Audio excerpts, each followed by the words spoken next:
اعوذ باللہ من الشیطان الرجیم بسم اللہ الرحمن الرحیم رب اشرح لی صدری ویسر لی امری واحلل عقدۃ من لسانی یفقہوا قولی صدق اللہ العظیم۔ السلام علیکم ناظرین، شہزادہ شوکت پروگرام صنعت و معیشت میں آپ کے ساتھ۔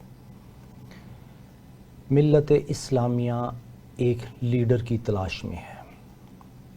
گورنمنٹ آف پاکستان اس وقت جو دوست بیٹھے ہیں ہمارے، وہ تمام کے تمام اس چیز کے حل کی طرف جا رہے ہیں کہ کیا حکومت وقت آج سے 10 سال بعد، آج سے 20 سال بعد ان کرائسس سے نکل پائے گی، اس کے لیے کوشش ہے۔ لیکن ہمارے فائنانس منسٹر یہ کہتے ہیں کہ ہم جو کچھ دے رہے ہیں آگے وہ قرض لے کے دے رہے ہیں، اور قرض دینے والی طاقتیں بہت مضبوط ہیں کیونکہ ہم نے اپنی ہی پالیسیوں کے تحت اپنے اوپر قرض چڑھا دیا۔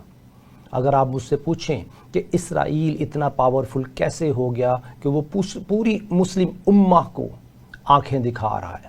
آج سے سال پہلے اور آج سے 2 سال پہلے میں نے ترکی میں ایک اسلامی کانفرنس اٹینڈ کی تھی، اس میں نے کھل کے کہا تھا کہ اسرائیل یو ایس اے کی بی ٹیم ہے، یا یہ کہہ دیں کہ اسرائیل نے یو ایس اے کو اپنی بی ٹیم رکھا ہوا ہے، کیونکہ فنڈز جتنے بھی ہیں وہ جیوز کے ہاتھ میں ہیں۔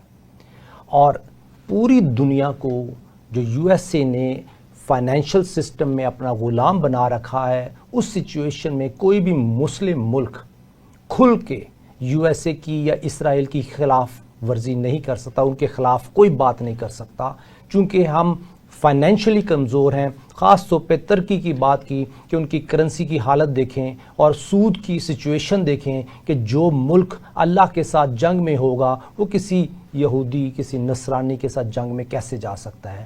ہم پاکستان اس وقت 22% ریٹ تھا خیبر کا، ہم بھی اللہ کے ساتھ جنگ میں ہیں، ہم کس طریقے سے جا سکتے ہیں کسی اور کی جنگ میں جب ہم اللہ کے ساتھ جنگ میں بڑے مصروف ہیں۔ آج اسرائیل کھل کے اٹیک کرتا ہے اکنامکلی ایران پہ، اور کھل کے اٹیک کر رہا ہے کیونکہ باقی تمام جو ادھر اس کی سراؤنڈنگ ریاستیں ہیں اس پہ اس نے کنٹرول لیا ہوا ہے، اور اس کی وجہ سے معاشی معاملات کیا ہوں گے پوری دنیا میں۔ خدا نخواستہ یہ جنگ ایران اور اسرائیل طول پکڑتی ہے تو پاکستان کہاں کھڑا ہے، پاکستان کا رول کیا ہوگا؟ اس سلسلے میں آج ہمارے ساتھ ہمارے ماہر معاشیات ہیں منصور آفریدی صاحب۔ السلام علیکم منصور صاحب، کیسے مزاج ہیں آپ کے؟ بالکل ٹھیک ٹھاک سر، آپ سنائیں سر۔ سر بڑی مہربانی سر، آپ thank you very much indeed, آپ نے ہمیں وقت دیا۔ آپ دیکھیں انٹرنیشنل سچویشن کیا ہے کہ ایک اسلامک کانفرنس میں نے تقریر کی تھی کہ معاشی طور پر ترکی، پاکستان، ایجپٹ، لبنان، ہم اللہ کے ساتھ جنگ میں ہیں۔ ہم نے سودی جنگ اس طریقے سے کریٹ کی ہوئی ہے، اللہ کے ساتھ اپنی ہی پالیسی کریٹ کرتے ہیں، اسی پالیسی کے تحت سود پروموٹ کرتے ہیں، اسی سچویشن کو مینیج کرنے کے لیے اللہ کے ساتھ جنگ کرتے ہیں، تو ہم اسرائیل کے خلاف کیسے بات کر سکتے ہیں؟ یہ 2 سال پرانی بات ہے سر۔ آج دیکھیں کہ اسرائیل نے بہت سارے معاملات کو اپنے کنٹرول میں رکھتے ہوئے ایران کو بھی آنکھیں دکھائی ہیں، اور ایران کو آنکھیں دکھاتے ہوئے وہ یہ کہہ رہا ہے کہ میں اسٹرانگ ہوں، میں آ رہا ہوں، میرے راستے میں رکاوٹ نہ بننا۔ وہ یہ کہ ڈائریکٹ اٹیک کرتا ہے ان کی پرسنالٹیز پہ جن کو وہ خرید نہیں سکتا۔ اس سچویشن میں معاشی معاملات پوری دنیا کے چینج ہونے جا رہے ہیں، اور اگر یہ جنگ طول پکڑتی ہے ایران اور اسرائیل کی تو یہ پاکستان کے لیے کتنی حد تک نقصان دہ ہے اور پاکستان کا اس میں کیا رول ہوگا، اس سلسلے میں بات کریں گے۔ لیکن اس سے پہلے مجھے سر یہ بتائیں کہ اسرائیل اور اسرائیل یہ 2 ڈیفرنٹ ہیں، تو ہم اکثر اس کو مدغم کر جاتے ہیں۔ اسرائیل ایک فرشتے کا نام ہے، اسرائیل حضرت ابراہیم علیہ السلام کے شاید بیٹے کا نام تھا، یعقوب علیہ السلام کا۔ اس سلسلے میں تھوڑا مجھے ذرا ہسٹری کے تھوڑا سا مجھے سبق دیجیے گا ذرا۔ جی شکریہ ونس اگین شہزادہ صاحب، بہت آپ کا دوبارہ فورم پہ بلانے کا۔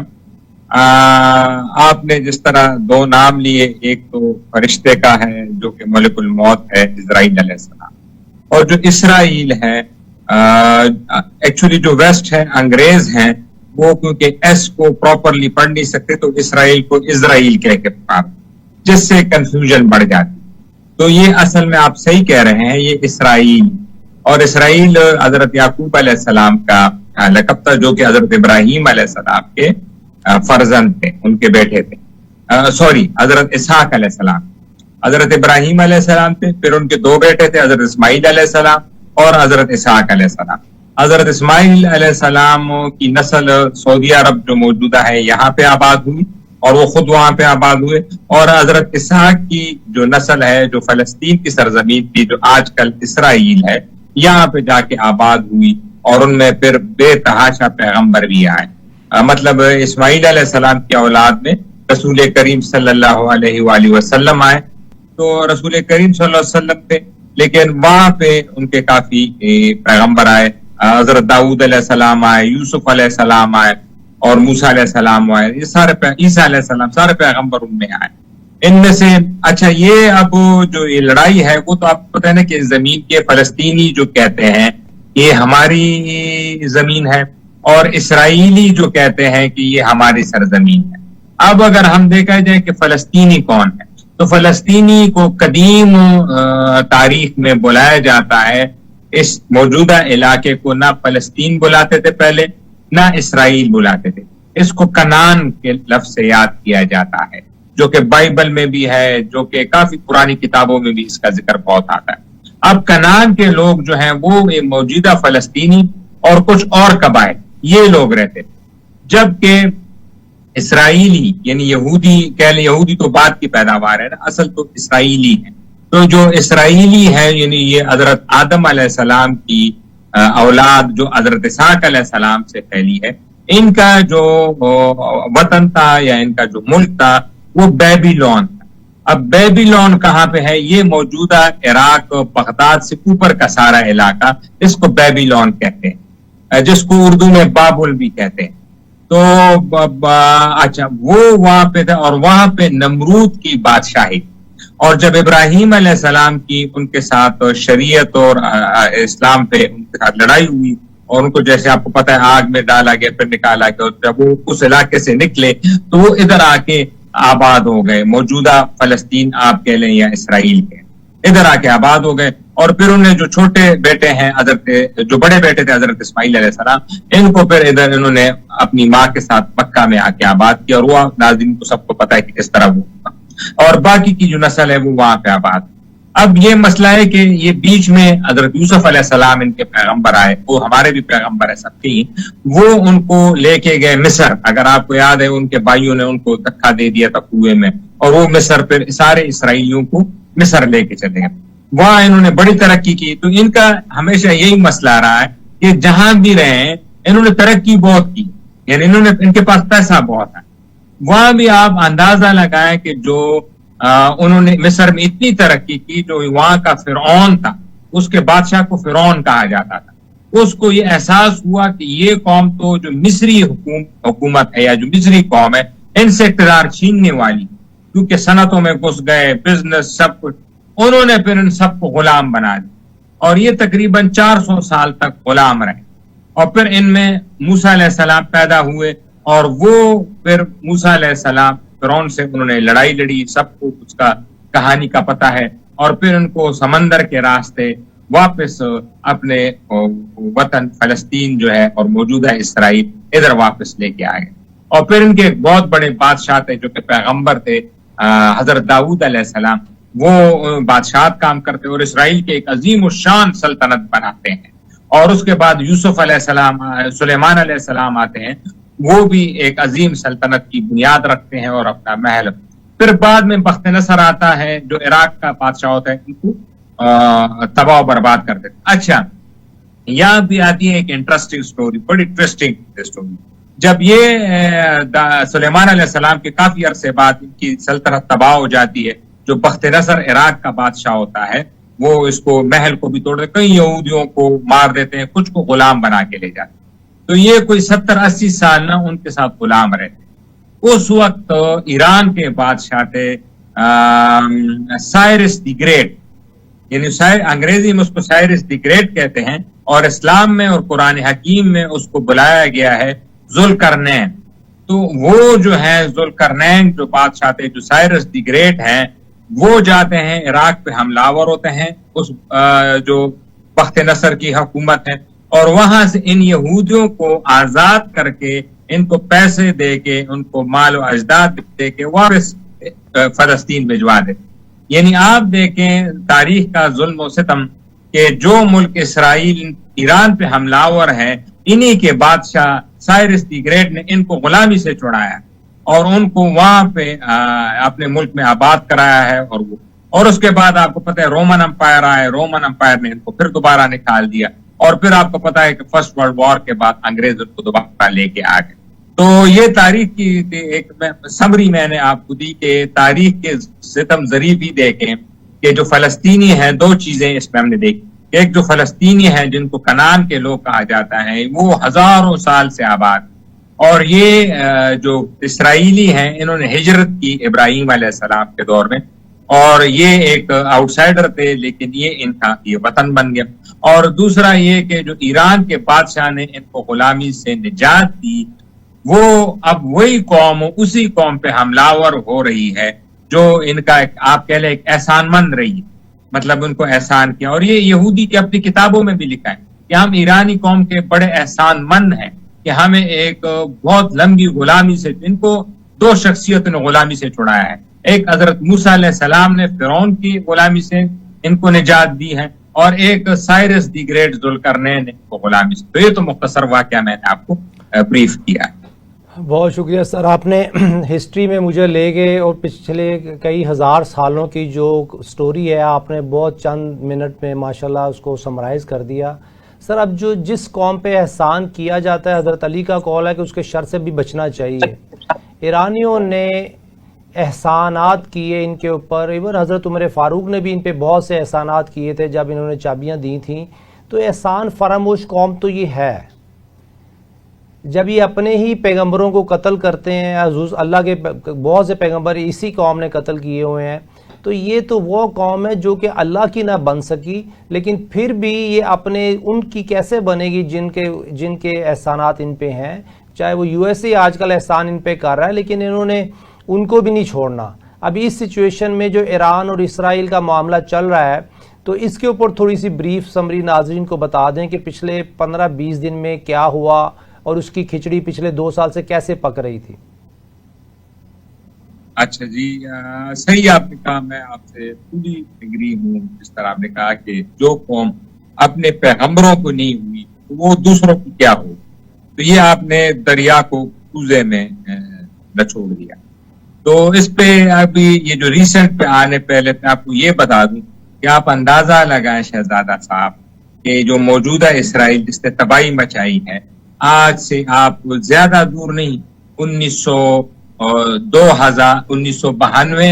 اور 2001, یعنی آج سے 30 سال پہلے چلے جائیں, زیادہ دور نہیں, جب امریکہ نے عراق پہ 2 دفعہ حملہ کیا تھا. ایک 92 میں جو حملہ کیا تھا جب سینئر بش تھا, اور پھر جب جونیئر بش تھا. تو جب وہ حملہ کیا تھا عراق پہ, تو آپ کو یاد ہے کہ صدام حسین اسکڈ میزائل چلاتا تھا. اس وقت بڑا ٹرمینالوجی مشہور ہوئی تھی, اسکڈ میزائل. اچھا, وہ اسکڈ میزائل زیادہ تر اسرائیل پہ آتے, وہ کیونکہ امریکہ تو دور تھا تو وہ اسرائیل پہ آتے. آپ اندازہ لگائیں کہ یہ اسرائیل اس وقت اتنا کمزور ملک تھا کہ یہ اسکڈ میزائل سے بھی اپنے آپ کو نہیں بچا سکتا. اور مجھے ابھی بھی یاد ہے کہ امریکہ نے پیٹریوٹ اپنے میزائل لا کے نصب کر دیے تھے, اپنے بیسز بنا دیے تھے, اور اسرائیلیوں کو بنکر بھی بنا کے دے دیے تھے.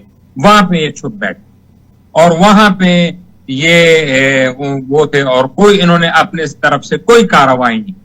مطلب آپ دیکھیں, نہ انہوں نے کچھ فائر کیا نہ کچھ کیا, اور یہ ادھر ہی ان کا میکسیمم, وہ کہتے ہیں ملا کی طور مسجد تک میکسیمم اس وقت چلتا تھا غزہ پہ, یہ چھڑ دوڑتے تھے بس, اور یہ کوئی لڑائی نہیں. سر آپ اندازہ لگائیں, میں آپ کی بات کاٹ رہا ہوں, یہی بات میں نے اسلامک یونین کے لیکچر میں کہی تھی کہ یہ ان کی پالیسی یہی ہوتی ہے کہ ہم اس وقت آگے بڑھیں گے جب ہم A to Z پوری اپنی پلاننگ کر لیں. آج انہوں نے اپنی پلاننگ کر لی. اگر اس وقت یہ کاؤنٹر اٹیک کرتے عراق پہ, عراق بھی مضبوط تھا, پاکستان بھی تھا, سعودی بھی ایک سچویشن ایسی رکھتا تھا, لیکن آج جتنا کنٹرول ہے اسرائیل کا اور USA کا پورے GCC پہ, پاکستان پہ, ترکی پہ, وہ اس وقت نہیں تھا. آج اٹیک کرنا ان کو بینیفٹ ہے, کیونکہ ان کی جو پالیسی میکرز ہیں ان میں 10th مین بھی ہے, ان سب نے اتفاق کر لیا ہے کہ کوئی مسلم امہ کہ کوئی بھی ملک ان کے خلاف نہیں جائے گا, صرف چھیڑ چھاڑ تک کرے گا. یہ ان کی انٹرنل سٹوری ہے. اب آپ اپنا بات کریں. بالکل 100% صحیح بات کی اور 100% ایگری. اب دیکھیں نا, آپ اندازہ لگا اس بات کے کہ پہلے وہ جب امریکہ سے کسی کی لڑائی ہوتی تھی تو کہتے ہیں اللہ کے نام پہ ایک دو تپڑ آ کے اسرائیل کو رسید کر کے چلا جاتا. صدام حسین بھی سارے میزائل جو ہے اسرائیل پہ پھینکتا. اب اندازہ لگائیں کہ یہ پہلی دفعہ میں اپنی زندگی میں دیکھ رہا, بلکہ میں نہیں, تقریباً ساری دنیا کے لوگ پہلی دفعہ زندگی میں دیکھ رہے ہیں کہ مڈل ایسٹ میں دو ملکوں کا خاتمہ ہوا. خاتمہ ان سینس ہی ہوا کہ ان کی رجیم ختم ہو گئی نا. ایک سیریا ہو گیا, ایک لبنان ہو گیا, اور یہ تیسرا ملک ایران جو ہے یہ بھی ہو سکتا ہے کہ اس طرف آ جائے. اس میں امریکی انوالو ہی نہیں, یعنی یہ پہلی دفعہ تاریخ میں ہو رہا ہے کہ امریکہ نے خود کوئی ایکشن کیا ہی نہیں ان سب پہ. اور جو اس نے ایک لاڈلا بچہ پالا ہوا تھا جو اب تک دبک کے بیٹھا ہوتا تھا کسی کونے میں کہ کوئی مجھے تھپڑ نہ مار دے, وہ اس کو اتنا طاقتور بنا دیا ہے, اتنا طاقتور بنا دیا ہے کہ اب امریکہ کو جنگ میں کودنے کی ضرورت ہی نہیں پڑ رہی. ابھی بھی جو جنگ میں بات ہو رہی ہے, موجودہ جو ابھی جنگ چل رہی ہے, وہ امریکہ کی اس حد تک ہی ہو رہی ہے کہ جو نیوکلیئر ان کی جو انڈر گراؤنڈ فیسلٹیز ہیں ان کو کیسے بم کیا جائے. یعنی وہ ٹیکنالوجی صرف امریکہ کے پاس ہے کہ جو کہ انڈر گراؤنڈ ایٹمی چیزیں ہیں ان کو کیسے تباہ کی جاتی ہیں, وہ صرف امریکہ کے پاس ہے, دنیا میں اور کسی ملک کے پاس. وہ صرف اس حد تک اسرائیل ان کی مدد مانگ رہا ہے. باقی وہ یہ نہیں مانگ رہا ہے کہ آپ ہمیں مدد دیں ایران کو تہس نہس کرنے میں, یا ان کی ملٹری لیڈرشپ کو مارنے میں, یا ان کے انٹیلیجنس چیفز کو مارنے میں. وہ اس حد تک کوئی ان کی مدد نہیں مانگ رہا ہے. مدد یہیں تک ہے صرف. سر, اس سچویشن کو پاکستانی کیسے دیکھ رہے ہیں؟ پاکستان اور ایران آپس میں کس طریقے سے اپنے تعلقات کو محفوظ اور مضبوط کر سکتے ہیں اس سچویشن میں؟ یہ تو سر بڑی ہے, ایک کریٹیکل فیز ہے. کریٹیکل فیز ان سینس ایسی ہے کہ آپ دیکھ رہے ہیں کہ جس طرح ایران کے ساتھ پاکستان کے تو ایک اسلامی برادری تعلقات ہیں ہی, لیکن اس سے بڑھ کے ہمسایہ کے. وہ کہتے ہیں نا کہ آپ وہ دوست بدل سکتے ہیں, ہمسائے نہیں بدل سکتے. تو ہمسائے تو پرماننٹ رہتے. تو اب یہ کل کی جو ملاقات بھی ہوئی ہے فیلڈ مارشل صاحب کی, تو مجھے یقین ہے کہ انہوں نے امریکی صدر کو یہ یقین دلایا ہوگا کہ معاملے کو افہام و تفہیم سے حل کرائیں. کیونکہ ٹرمپ نے تو کہا ہے کہ ایران پہ بات ہوئی ہے فیلڈ مارشل صاحب سے, تو ظاہر ہے ایران پہ تو بات جو ہوئی ہوگی وہ اس جنگ کے کانٹیکس میں ہوئی ہوگی نا. کہیں آپ کو پتا تھا ایرانی اسمگلڈ آئل پہ تو بات نہیں ہوگی نا, کہ جو اسمگلڈ آئل ایران پاکستان آتا ہے وہ تو ظاہر ہے وہ تو لڑائی کے کانٹیکس میں ہوگی. تو مجھے یقین ہے کہ منصور آفریدی صاحب, آپ سے بریک کے بعد بات کرتے ہیں, یہیں سے کنٹینیو کرے گا. ناظرین, ایک بریک کا وقت ہوا ہے. ویلکم بیک ناظرین, شہزاد شوکت پروگرام صنعت و معیشت میں آپ کے ساتھ. ہمارے ساتھ منصور آفریدی صاحب موجود ہیں. ہم بات کر رہے تھے کس طریقے سے انڈیا اسرائیل کو ہیلپ کر رہا ہے. ہم بات کر رہے ہیں کہ اسرائیل اور ایران کیا کر رہا ہے, اور پاکستان اور ایران آپس میں کیا کرے گا, وہ اس کے معیشت پہ اثرات کیا ہوں گے. منصور بھائی, آپ بتا رہے تھے ہمیں اسرائیل اور ایران اور پاکستان کی ٹرائی اینگل پہ. میرا ایک آپ سے بہت کھلا کویشچن ہے کہ پاکستان ایک وکٹم رہا ہے. آپ یاد کریں افغانستان کی وار تھی, اس وقت ہم وکٹم تھے. ہم نے سپورٹ کیا یو ایس اے کو افغان وار میں. اس سے پہلے رشین وار میں ہم نے یو ایس اے کو سپورٹ کیا, ہم پھر بھی لوزر رہے. اس کے بعد 9/11 آیا, ہم نے یو ایس اے کو سپورٹ کیا, 80,000 جانیں دیں اور ہم لوزر رہے. اب یہ ایک نیا کٹا کھل رہا ہے. اس نئے کٹے میں ایران, اسرائیل اور انڈیا اور یو ایس اے ڈائریکٹ ہیں, اور ہم ایران کے ساتھ کھڑے ہوتے ہیں, ہم یو ایس اے کے ساتھ کھڑے ہوتے ہیں. یہ 4-5 کٹے اکٹھے کھل رہے ہیں. اب اس مرتبہ آپ ہمیں بتائیں کہ پاکستان کی معیشت کو کیسے مضبوط کرنا ہے, امن کیسے لانا ہے, اور یہ جو بدماشی ہو رہی ہے اس کو کیسے ختم کرنا ہے. بڑا زبردست اس کو فیز آؤٹ کیا ہے کہ ہم نے ہمیشہ بھی کسی بھی بڑی جنگ کی بڑی کاسٹ دی, اور اس کو پاکستان کا ہمیشہ نقصان ہوا ہے. فائدہ بھی ہوا ہے لیکن نقصان کافی زیادہ ہوا ہے فیوچر. اس وقت بھی بڑی احتیاط سے قدم رکھنے کی ضرورت ہے. کیونکہ ایران چلے صحیح ہے، وہ ہم مان رہے ہیں کہ ٹیکنالوجی میں اسرائیل اور ایران کا بہت فرق ہے، خاص کر جو جنگی طیارے ان کے پاس ہے F-15 اور F-35، اس کا ایران کے پاس کوئی جواب نہیں ہے۔ ایران صرف جو میزائل ہے سرفیس ٹو سرفیس وہی فائر کر سکتا ہے، اور وہ کر رہا ہے۔ باقی آسمان جو ہے وہ مکمل اسرائیل، جو ایران کے آسمان ہے وہ مکمل اسرائیل کے قبضے میں ہے۔ لیکن آپ کو پتا ہے کہ لڑائی جو ہے، جو فتح ہے وہ تو آپ کو ہوائی فوج ہمیشہ دیتی ہے، لیکن سسٹینیبل فتح، یعنی اگر آپ نے کوئی رجیم چینج یا اندر جا کے کارروائی کرنی تو وہ زمینی فوج ہی کر سکتی۔ آپ نے دیکھا افغانستان میں بھی اور عراق میں بھی، دونوں ملکوں کی سب سے بڑی مثال ہے ہمارے ساتھ، 1 مہینے کے اندر دونوں ملکوں میں حکومتیں چینج ہوئی، مجھے ابھی بھی یاد، صدام کی حکومت بھی تھی اور طالبان کی حکومت میں، اور وہاں پہ 2 مہینوں کے اندر نئی حکومتیں بھی آ گئی، امریکہ نے لگا دی۔ لیکن پھر تاریخ اور آپ سب نے ہم دیکھا کہ عراق میں اور افغانستان میں پھر 15-20 سال خون ریزی ہوتی رہی اور ایک گوریلا وار شروع۔ اس کا مطلب ہے کہ آپ رجیم تو چینج کر سکتے ہیں، لیکن رجیم چینج کا مطلب یہ نہیں ہے کہ وہاں پہ آپ نے کوئی سسٹینیبل حکومت لے آئے۔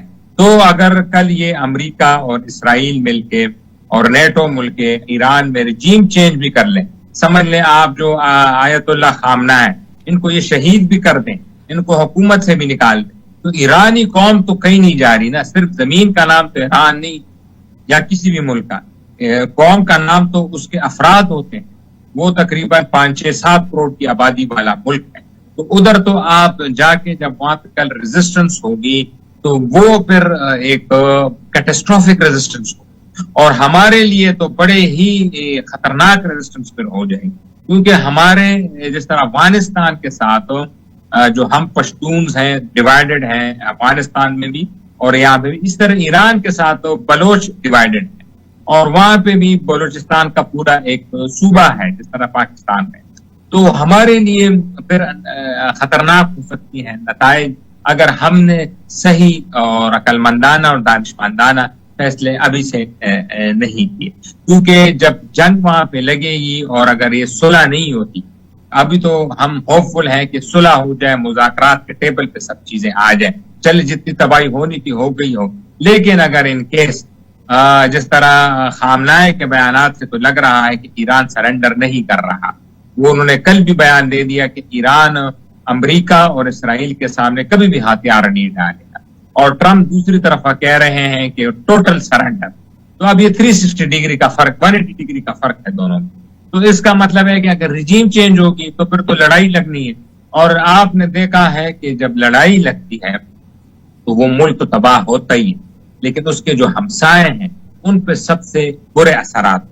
اس لیے میں ہمیشہ کہتا ہوں کہ پاکستان کی مثال اس حسین عورت جیسی ہے جس کو اللہ نے خوبصورتی دی ہے، لیکن وہ خوبصورتی ہی اس کی دشمن بن گئی۔ سر اس وقت آپ نے مثال تو دے دی کہ خوبصورتی دشمن بن گئی ہے، لیکن ساتھ ہی اللہ تعالیٰ نے اتنے ریسورسز دیے ہیں کہ وہ خوبصورتی کی حفاظت بھی کر سکتا ہے، اور ساتھ اتنے ریسورسز بھی دیے ہیں کہ وہ جم کے بلیک بیلٹ کی طرح آگے معاملات کو مینیج بھی کر سکتا ہے، کیونکہ آپ کی لوکیشن ایسی ہے کہ میں کہتا ہوں کہ اقوام عالم کے فیصلے اس ملک میں ہو سکتے ہیں، کیونکہ ہمارے پاس لوکیشن اچھی ہے، ہم ایٹامک پاور ہیں، ہم چائنا، انڈیا، ایران اور آگے وہ دوسری طرف نکل جائیں افغانستان اور رشین سٹیٹ تک اور یورپ تک پہنچ جاتی ہے ہماری ایکسیس زمینی۔ تو میں یہ سمجھتا ہوں کہ میری اوپینین یہ ہے کہ ہماری لوکیشن اور ہماری ٹائمنگ ایسی ہے کہ ہم پوری دنیا کا کنٹرول یو ایس اے کے ساتھ نیگوسیشن میں مینیج کر سکتے ہیں اگر ہم تھوڑی سی ہمت کریں، کیونکہ افغان وار سے بھی ہم نے سبق سیکھ لیا، اس سے پہلے رشین وار جو ہوئی، جو رشیا انویڈ ہوا تھا افغان میں، اسی کی بات کر رہا ہوں، اور اس کے بعد 9/11 کے بعد بھی ہم نے اپنی حالت دیکھ لی کہ اگر ہم کٹ پتلی بنیں گے کسی بھی میجر پاور کی تو ہماری ایگزسٹنس نہیں ہے۔ ہمیں اپنے فیصلے منوانے ہیں امن لانے کے لیے اس خطے میں۔ اگر ہم سخت ماحول رکھتے یو ایس اے کے لیے تو جتنا نقصان ہوا افغان وار میں، جتنا نقصان ہوا 9/11 کے بعد، اور جو بینیفٹ اٹھائے انڈیا نے اس پورے معاملے میں، تو وہ نہ ہوتے۔ ہاں بالکل آپ نے صحیح کہا. اور آپ دیکھیں اسی کے کانٹیکس میں کہ کل جو نریندر مودی G7 کانفرنس میں تو انہوں نے تصویر وہاں پہ ٹرمپ کے ساتھ نہیں لی, حالانکہ ٹرمپ وہاں سے پہلے ہی چھوڑ کے گئے تھے, لیکن انہوں نے مجھے لگ رہا ہے کہ اپنا شیڈول ایسا بنایا کہ ٹرمپ نکل جائے تو میں تب پہنچوں, کیونکہ آپٹکس بھی ایک ہوتی ہیں. آپ کو پتا ہے جس طرح خان صاحب گئے تھے روس اور اس وقت یوکرین پہ حملہ ہو گیا تھا, تو وہ تصویریں ساری دنیا میں دیکھی گئی. اس طرح پھر ٹرمپ نے مودی کو کل دعوت دی امریکہ نے, لیکن وہ انہوں نے انکار کر دیا اور بہانہ یہ بنایا کہ میرے آگے شیڈولز ہے تو میں امریکہ نہیں آ سکتا ہوں. تو یہ ذرا آپٹکس پہ بھی کام ممالک کرتے ہیں کہ کوئی آپٹکس نہ جائیں ایسے جس سے ملک میں مسائل بنے. لیکن ہم تو جاتے رہے نا, ہم تو کھل کے جاتے رہے, ہم تو بھیک مانگتے رہے, ہم کی گود میں بیٹھتے رہے, چاہے ضیاء الحق صاحب تھے, چاہے آگے مشرف صاحب تھے. پولیٹیکل پارٹیز تو جاتی جاتی ہیں, لیکن اس ملک کے لیے کوئی نہیں گیا. بات آپ کی بالکل 100% صحیح. اور جس طرح آپ نے کہا کہ کٹ پتلی, اب دیکھیں نا اگر یہ جو جنگ جس طرح پھیلتی بھی ہے اور جو موجودہ سینیارو بھی لے, تو جو ہمارا دیرینہ دوست ہے چائنا, اب وہ دیکھیں نا وہ تقریباً مشرق وسطی سے آؤٹ ہو گیا مکمل طور. یعنی آپ کس طرح آؤٹ ہو گیا, امریکہ نے بڑی, اب ٹرمپ کو نا ویسے ہی سمجھتے ہیں لوگ, اس کو ذرا لائٹ لے لیتے ہیں, یہ بندہ ذرا گوف سا ہے, اس کو انڈرسٹینڈنگ نہیں ہے, لیکن ہے بڑا تیز بندہ وہ. اگر آپ دیکھیں بڑا شاطر بندہ. وہ دیکھیں نا وہ پہلے اس نے یہ کر دیا کہ اسرائیل کے ساتھ مل کے حزب اللہ, سیریا, بشار الاسد, ان کا خاتمہ کر. اب ایران, چائنا اور رشیا کا سب سے جو میجر وہاں پہ ایک چیز تھی وہ سیریا تھی, بشار الاسد کی حکومت جو سسٹین رکھا تھا, وہاں سے ان کو نکال دیا روس کو اور چین کو. پھر ٹرمپ آیا مڈل ایسٹ کے دورے پہ اور تینوں چاروں جو گلف کی ریاستیں ان سے اربوں کربوں ڈالر معاہدے چڑھ گئے, وہاں سے بھی چین کو نکال دیا اور روس کو نکال دیا. بچا کچھ آتا ایران.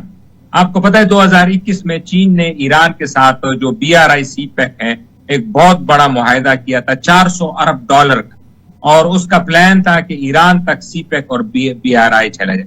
اب اگر یہ ایران کی حکومت ریجیم چینج ہو گیا, یا اگر ریجیم چینج نہ ہو, یہ کمزور ہو جائے, مطلب اگر مذاکرات کے پیس پہ جا کے مان لے کہ ہاں ہم ایٹم بم ختم کر رہے ہیں, تو یہ تو کمزور ہو گئی نا, ختم ہو گئی نا, مطلب اس کی حکومت کو اسٹینڈنگ ہی نہیں رہی جو اتنے سالوں سے تھا. تو چین تو مکمل طور پہ ختم ہو جائے گا. اور آپ یہ سمجھیں کہ آپ کا ہمسایہ پھر ایران نہیں رہا, آپ کا ہمسایہ اسرائیل ہو گیا ہے. اسرائیل کا بارڈر بلوچستان تک پہنچ گیا ہے, کیونکہ جو ایران میں پھر حکومت ہوگی وہ امریکہ اور اسرائیل کی ایک کٹ پتلی حکومت ہوگی. اور مجھے اس میں سب سے زیادہ نقصان نظر آ رہا ہے چین کا, روس کا, اور پھر اس کے بعد پاکستان کا جو ابھی موجود ہے. کیونکہ اگر چین اور روس مڈل ایسٹ سے باہر ہوتے ہیں تو پھر یہ دونوں چین اور روس الگ الگ رہ جائیں گے ساری دنیا میں, ان کا کوئی الائڈ پارٹنر نہیں رہ جائے گا. سر اس سچویشن میں جو پاکستان نے پہلے غلطیاں کی ہیں, کیونکہ اگر چائنا کمزور ہوتا ہے تو پاکستان تو بالکل ایلیمنیٹ ہو جائے گا نا سچویشن میں. پاکستان نے پہلے جو غلطیاں کی ہیں جس کی وجہ سے آج آپ کو یاد ہوگا 1970s میں 80s میں ایک فرد کماتا تھا اور 11 سے 12 فیملی ممبر تھے جو کھاتے تھے, اور ٹینشن نہیں تھی. اور کسی نے گھر بنانا ہوتا تھا تو اس کو فکر نہیں ہوتی تھی, وہ زمین ہے, چیز ہے, اب گھر بنایا, ختم کر دیا. آج 11 کروڑ سے زیادہ لوگ غربت کی لکیر سے نیچے ہیں, اور 24 کروڑ عوام میں سے سوائے 1% کو نکال دیں, باقی سب کے لیے گھر بنانا ناممکن ہو چکا ہے. کیوں؟ کیونکہ ایک لیبر, ایک سرکاری ملازم وہ 200 سال سے 500 سال تک کماتا رہے, گھر نہیں کما سکتا. یہ ہے آج کا سٹیٹس. تو اگر پاکستان نے پھر وہی غلطی ریپیٹ کی تو یہ تو آنے والی نسلیں ہمیں معاف نہیں کریں گی. سر جی آپ نے 100% صحیح کہا. آپ نے جس طرح کہا نا, آپ نے میرے خیال میں ورلڈ بینک کی رپورٹ کا حوالہ دیا جو کہ ابھی آئی تھی, جس میں سے پاکستان میں 45% لوگ غربت کی لکیر سے نیچے آ گئے ہیں. 45% ایگزیکٹلی 11 کروڑ روپے لوگ بن رہے ہیں جو آپ نے کہا. اور دوسرے اسی ورلڈ بینک کی رپورٹ میں ہے کہ ہندوستان میں یہ جو غربت کی شرح ہوا کرتی تھی، آپ کو پتہ ہے ہم ہندوستان کی غربت کی مثال دیا کرتے تھے، جی جی تو 28% 2011 میں وہ آ گئی ہے 2025 میں 5%، یعنی 28% سے 5% پہ لوگ وہاں پہ غربت کی، ابھی بھی وہاں پہ زیادہ ہے، کوئی 7 کروڑ لوگ بنتے کہ چلے، آبادی بہت ہے وہاں پہ، تو 7 کروڑ لوگ بنتے ہیں یہ تقریباً. تو یہ تو ہو گیا ہماری پوزیشن. اور دوسرا آپ یہ کہہ رہے ہیں کہ جو گھر ہے یا جو چیزیں ہیں باقی تو چھوڑیں کہ بندہ کوئی اپنی فیملی کے لیے کچھ پراپرٹی لے سکے، کوئی دکان لے سکے، تاکہ بندے نے تو ساری عمر نوکری نہیں کرنی ہوتی ہے نا، ریٹائر بھی ہونا تھا، پینشن تو ویسے بھی ختم ہو گئے ہیں ہر ڈپارٹمنٹ سے، تو وہ تو چھوڑیں، اپنے لیے گھر کوئی نہیں بنا سکتا. 5 مرلے کا گھر بھی آپ لے لیں تو آپ کو اندازہ ہو جائے گا کہ آپ کی ساری زندگی لگ جائے گی گھر آپ نہیں بنا پائیں. اور آپ کو یاد ہے کہ عمران خان کے دور میں ایک سروے ہوا تھا، انہوں نے کہا تھا کہ تقریباً پاکستان میں ٹوٹل غریب 50 سے 55 لاکھ، یعنی 24 کروڑ لوگ میں تقریباً 50 سے 55 لاکھ گھر ہیں. تو اگر میاں بیوی بھی ہم لگا لیں تو 11 کروڑ، اس کے 2-3 چھوٹے بچے لگا لیں تو یعنی 6 کروڑ ایسے لوگ ہیں، 7 کروڑ لوگ جن کو گھر چاہیے لیکن ہے 55 لاکھ. تو یہ باقی کہاں پہ جا رہے ہیں؟ یہ ظاہر ہے ان کے پاس غربت ہے، رہنے کی جگہ نہیں ہے. دوسرا جو چھوٹے چھوٹے کمرے کرائے پہ لے کے اب شہروں میں دیکھیں نا، گلی محلوں میں ایک ایک گھر میں 10-10 فیملیاں آئی ہوئی ہیں، ایک ایک کمرے میں رہ رہے ہیں. جب گھر نہیں ہوں گے، گورنمنٹ سوری ہوگی، پالیسی ڈیفیکٹیو ہوں گی اور کمزور عوام ہوں گی تو یہی حال ہوتا رہے گا. کیونکہ ہم کمزور ہیں، عوام کمزور ہے، ان کی آواز نہیں ہے. ایک 20ویں گریڈ کا، 21ویں گریڈ کا، 22ویں گریڈ کا جج وہ دل ہی نہیں رکھتا کہ کسی غریب آدمی کے لیے کہ وہ بیان دے دے. وہ بیان دیتا ہے تو اپنی پولیٹیکل شہرت کے لیے، اگر وہ کام کرتا ہے تو اپنے ڈومین میں رہتے ہوئے کہ جی میری تو اوقات ہی نہیں ہے، میں تو یہی کر سکتا ہوں. لیکن کسی غریب پاکستانی کے لیے کوئی آواز نہیں اٹھاتا. پرائم منسٹر صاحب، شہباز شریف صاحب، اب یہ چیف منسٹرز لگے ہوئے اپنے اپنے کام انجام دینے، لیکن غریب آدمی کے لیے کوئی کام نہیں کرتا. انٹرنیشنل پالیسی ہو، اسرائیل ہو، یو ایس اے ہو، وہ اپنے ملک کے اپنے شہری کے لیے پہلے سوچتے ہیں، پھر وہ انٹرنیشنل پالیسی کو مینیج کرتے ہیں. ہم پہلے انٹرنیشنل لوگوں کو دیکھتے ہیں کہ ان کو خوش رکھنا ہے، اور پاکستان تو گئے بھاڑ میں. لگائیں کہ اگر آپ 8,000 ارب صرف سود میں دے رہے ہیں، یعنی یہ فگر جو آپ اور میں ڈسکس کرتے تھے 5,000 ارب تھے، اب یہ 8,000 9,000 اس بجٹ میں چلے گئے تو کشن کتنا رہ گئے. اور سودی نظام نے پاکستان کو جکڑا ہوا ہے مکمل طور. اب دیکھیں نا، یہ کوئی 6,000 ارب کا اس دفعہ بھی شارٹ فائر ہے، 6-7 ہزار. یہ جو فج فگر کی میں بتا رہا ہوں، ایکچوئل فگر پتہ ہے کتنی ہے، 6-7 ہزار کا جو یہ ابھی شارٹ فال ہے جو کہ بوروئنگ کریں گے. تو یہ قرضے کس نے دینے ہیں؟ یہ تقریباً اس سال ہماری پیمنٹ کی خود وزیر خزانہ نے کہا کوئی 25 سے 26 ارب ڈالر، اور اس میں سے ابھی تک ہم 3-4 ارب ڈالر کر سکے، باقی ہم نے ڈیفر کر دیے. تو ڈیفر تو اس حکومت کے لیے اچھا ہوگی، آئندہ دینی تو ہے نا. قرض تو آج تک کسی کو میں نے نہیں دے گا، کسی نے 10 روپے بھی چھوڑے، تو یہ تو اربوں ڈالر ہیں. تو یہ جب پائل اپ ہوگا تو یہ اگلے سال، یہ جو اس سال 35 ارب ڈالر کی پیمنٹ تھی، اگلے سال یہ 50-55 ارب ڈالر ہو جائے گی. تو یہ کہاں سے آپ دیں؟ آپ یہی کریں گے نا پھر کہ آپ مانگیں گے، تھائیں گے، اپنے سوورنٹی پہ آپ کمپرومائز کریں گے اور ملک میں حالات خراب ہوتے جائیں گے. جب بھی کسی بھی قوم نے اپنا آج کا قرض اگلے سال پہ ڈیفر کیا ہے تو اگلے سال اس کو ڈبل محنت کرنی ہوگی، لیکن اس کے پاس پیسے نہیں ہوں گے، اکانومی کی حالت وہی ہوگی جو پرانی ہے. تو اگلے سال کرنچ آئے گا. جس طریقے سے جب عمران خان صاحب کی حکومت آئی تو پچھلے سالوں کا ڈیفرڈ جو پیمنٹ تھی ساری کی ساری ان کے گلے پڑ گئی، اور بھی کرنسی ڈی ویلیویشن کر کے گورنمنٹ آف پاکستان نے پاکستانیوں کو نقصان پہنچا کے اپنی سروائیول کی. ابھی بھی چونکہ اس سال ڈیفرڈ کر دی ہے فائنانس منسٹر صاحب نے اگلے سال کے لیے کہ اگلے سال اگر حکومت چینج ہو جاتی ہے تو یہ جو ڈیفرڈ پیمنٹ کی وجہ سے 55 بلین ڈالر ہوگا، اس سے اگلے سال 75 بلین ڈالر ہو جائے گا. تو یہ 75 بلین ڈالر کی 3 سالوں کی جو پیمنٹ ہے وہ جس کے گلے پڑے گی، وہ جب نہیں ہوں گے تو وہ کرنسی ڈی ویلیویشن کرتے ہوئے ہزاروں اربوں ڈالر کا نقصان پاکستان کو کریں گے. جس طرح میں مثال دیتا ہوں کہ 19-20 کے بعد سے آج تک کی جو کرنسی ڈی ویلیویشن ہے اس میں ہم پاکستانیوں کو $900